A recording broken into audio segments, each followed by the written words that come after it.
Leone and I work for Epic Radio. I want to start by sympathizing with the nation of India for such an act. Some of you stated that this has been going on for quite some time now, and a lot of nations stand with India in terms of solidarity. My question at this time is, what more can be done, or what more can other nations do apart from standing with India in terms of solidarity? Thank you. Said Sierra Leone being the OIC nation and also the non-permanent member in UNSC,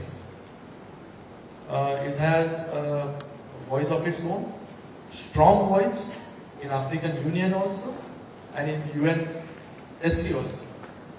So we have asked them to condemn this act of terrorism which has been done by Pakistan, and also to raise their voice in OIC, because when this attack happened in Jammu and Kashmir in Pahalgam, the terrorists were asking the religion of people they killed. They asked which religion you belong to. When they said they are Hindus,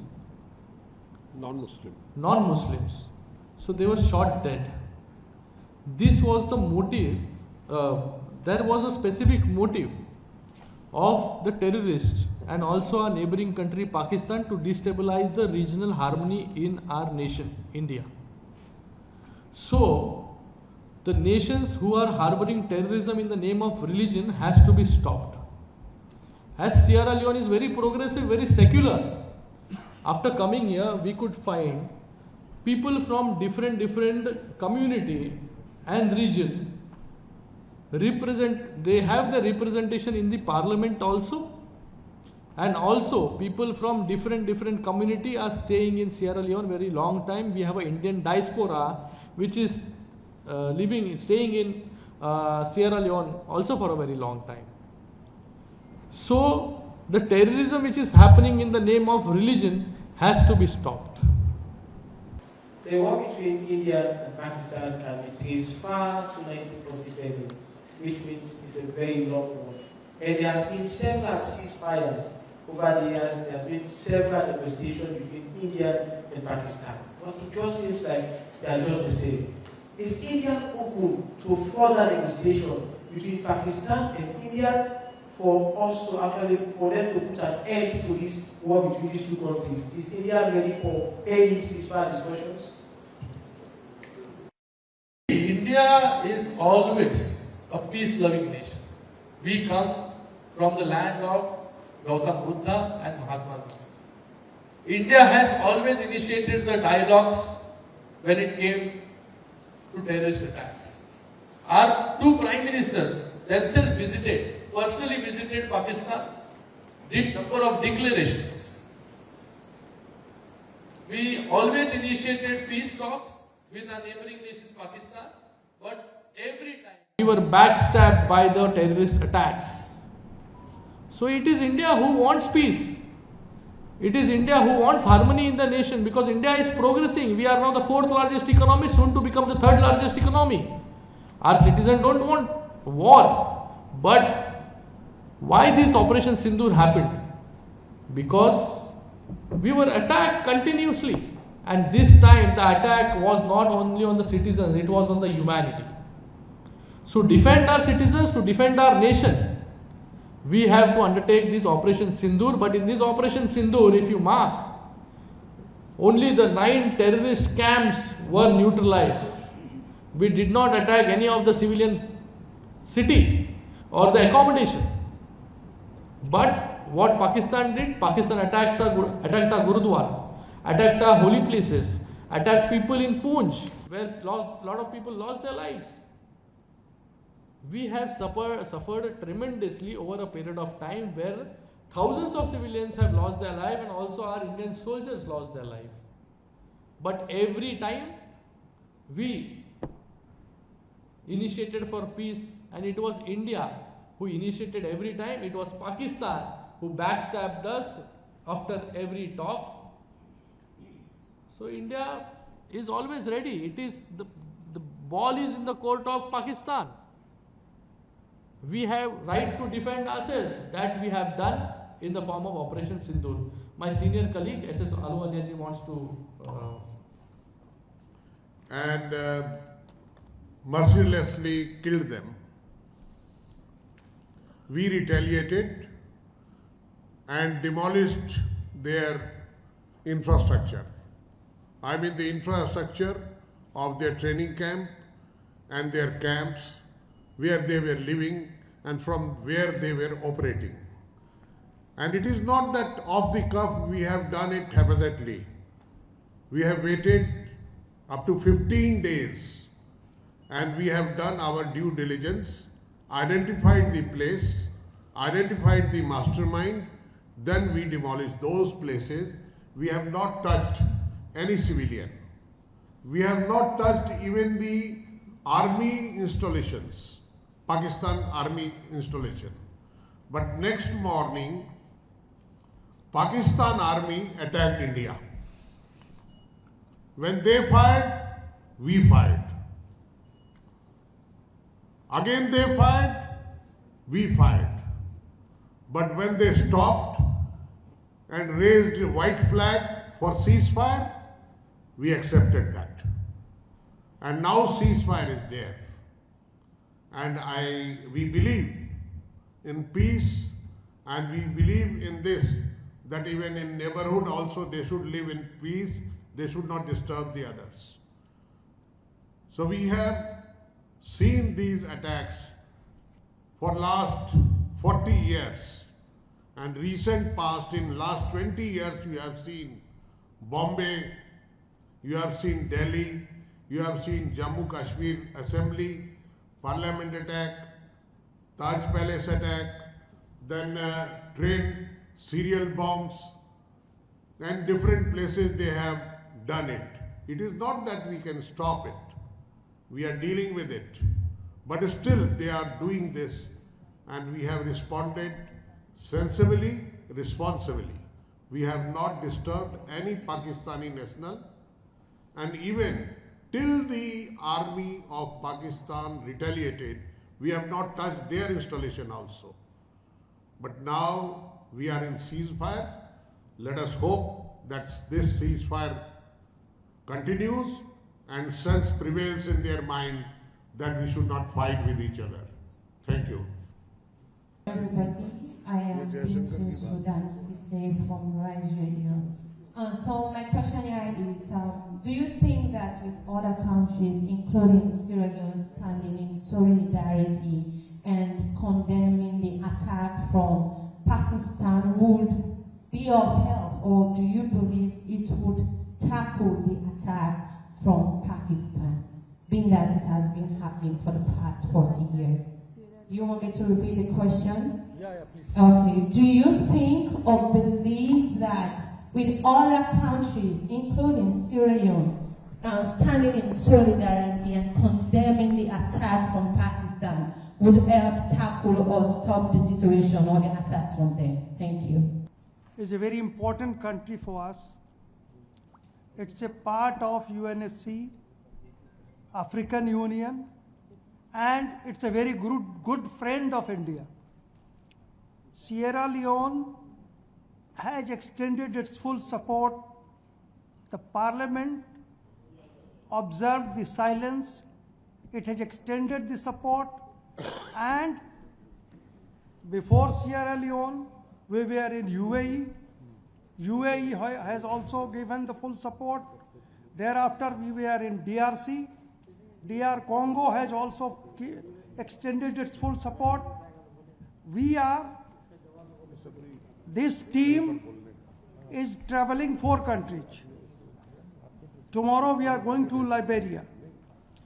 Likewise, there are 7 teams, 7 delegations traveling almost 35, 36 countries of the world. Everywhere we are getting ample support, not only from the government, but from the citizen of those countries. Everybody is against such terrorist attacks, and for us, the support given by Sierra Leone, it matters a lot.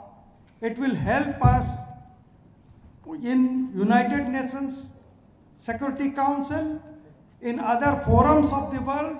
Therefore, it matters a lot. Thank you.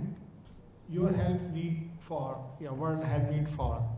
Only we want all world should be divided in two parts, a pro-terrorist or a against the terrorist. When against the terrorist, world is more powerful, so pro-terrorist already ruined out.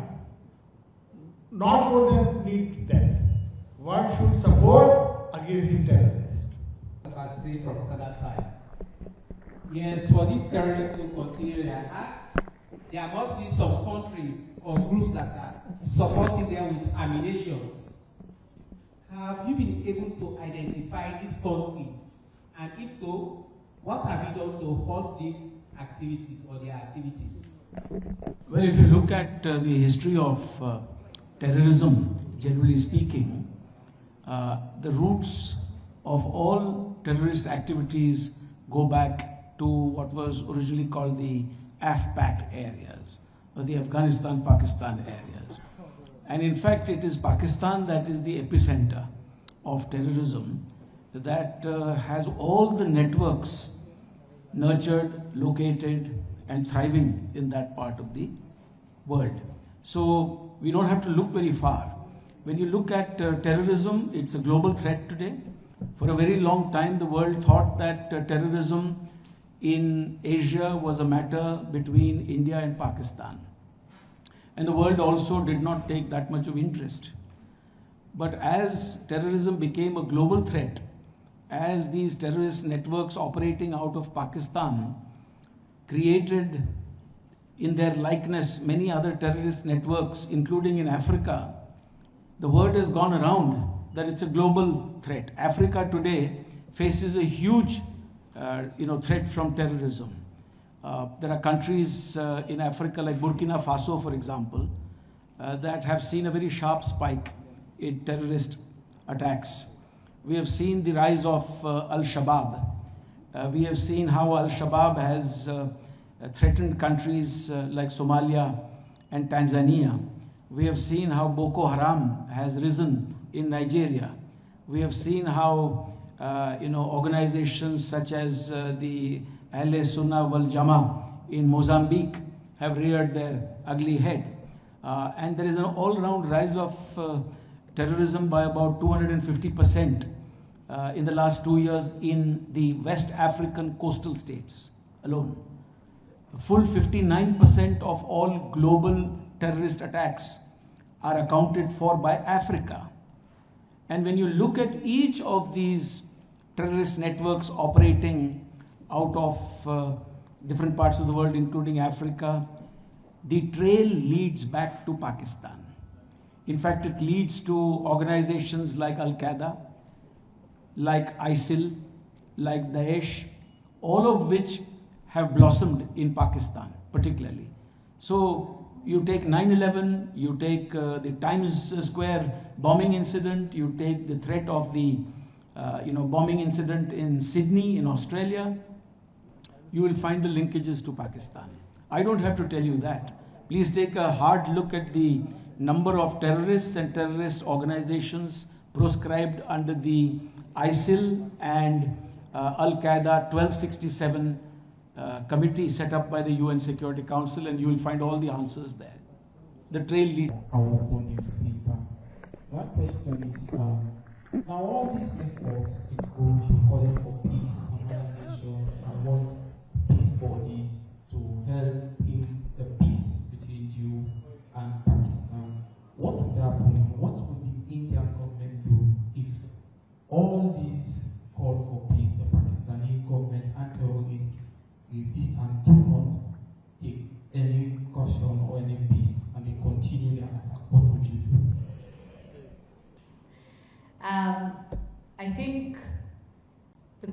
of overwhelming response that we have had on our mission, whether it was in UAE or whether it was in the Democratic Republic of Congo and as well as in Sierra Leone, the support, the unequivocal support that we have received has been overwhelming.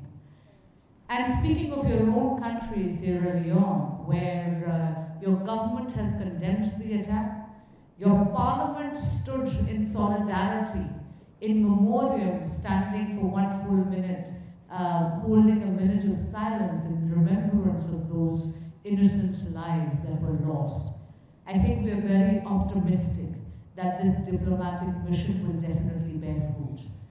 This is not a tour, this is a declaration.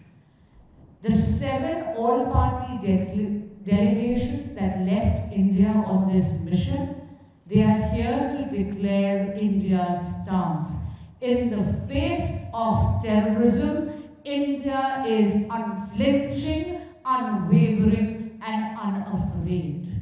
Also, we believe in the philosophy of Vasudhaiva Kutumbakam. The entire world is a family, and that is why we do not see terrorism as a regional problem. The time for selective response to terrorism is over. It is now time for all of us to stand united. Only then will we be able to slay the monster called terrorism. As far as nations like Pakistan are concerned, who are terrorist sponsoring nations, who actually use terrorism to wage a proxy war, and who actually think that terrorism is the way forward for them, well, this is the time to isolate them diplomatically, call them out morally, and definitely India will continue to respond to them strategically. Thank you. So should we close the press meet here? Yeah.